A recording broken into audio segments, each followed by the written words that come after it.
Assalamualaikum warahmatullahi wabarakatuh. Perkenalkan, nama saya Nala Asti Ardiningrum dari jurusan Teknik Kimia.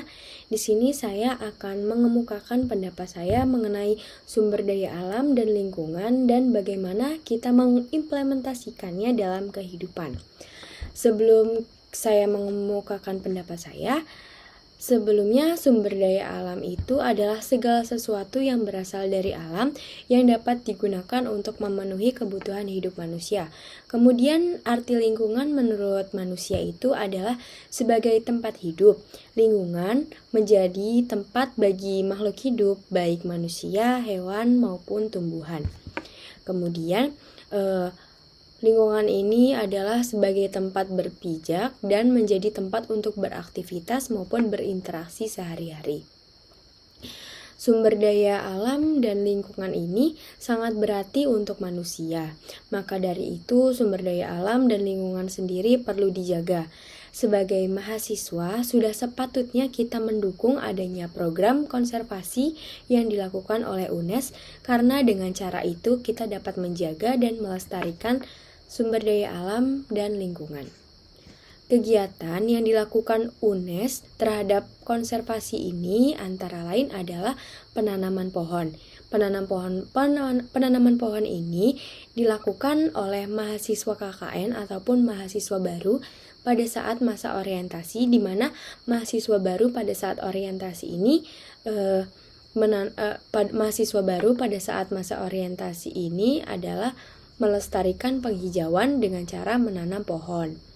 Kemudian ada pula aktivitas yang dilakukan, antara lain adalah pendampingan pengelolaan pertanian organik di berbagai wilayah, kemudian pengembangan batik yang ramah lingkungan. Nah, ancaman keanekaragaman hayati di Indonesia ini disebabkan oleh banyak faktor yang kaitannya dengan aktivitas manusia terhadap ekosistem. Akibatnya adalah kerusakan atau hilangnya habitat, masuknya spesies invasif, polusi, eksploitasi berlebihan yang akhirnya menyebabkan terjadinya perubahan iklim dan hilangnya keanekaragaman hayati. Dengan masalah-masalah ini diperlukanlah suatu pengolahan lingkungan yang baik.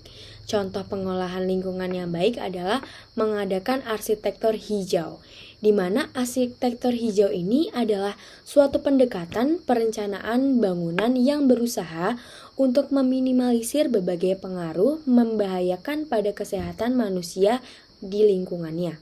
Nah, tujuan dari arsitektur hijau ini adalah untuk mengembangkan dan mengelola bangunan dan lingkungan yang mendukung visi konservasi serta mewujudkan sistem transformasi internal yang efektif, efisien, dan ramah lingkungan. Pengelolaan bangunan kampus UNES sendiri sudah memenuhi arsitektur hijau karena bahan bangunannya yang bisa didaur ulang serta desain interior yang ramah lingkungan. Nah, arsitektur hijau ini dapat diterapkan juga pada rumah-rumah masyarakat sekitar untuk mengurangi adanya pemanasan global. Kemudian dapat dilakukan pula dengan cara transportasi hijau. Transportasi hijau ini adalah suatu transportasi di mana yang berwawasan lingkungan, yakini itu seminimal mungkin mengurangi energi yang tidak menghasilkan gas rumah kaca atau polusi. Contohnya adalah dengan menggunakan mobil hibrida dan mobil listrik. Cara sederhana yang dapat dilakukan adalah dengan mengurangi pemakaian kendaraan bermotor apabila jarak yang ditempuh masih dapat ditempuh melalui jalan kaki. Kemudian dapat dilakukan pula dengan cara pengolahan limbah yang baik dan benar. Di Indonesia, masalah pengolahan limbah ini berasal dari hasil eksploitasi sumber daya alam, mineral maupun industri. Bahkan sumber limbah rumah tangga juga dapat menjadi dampak buruk bagi lingkungan.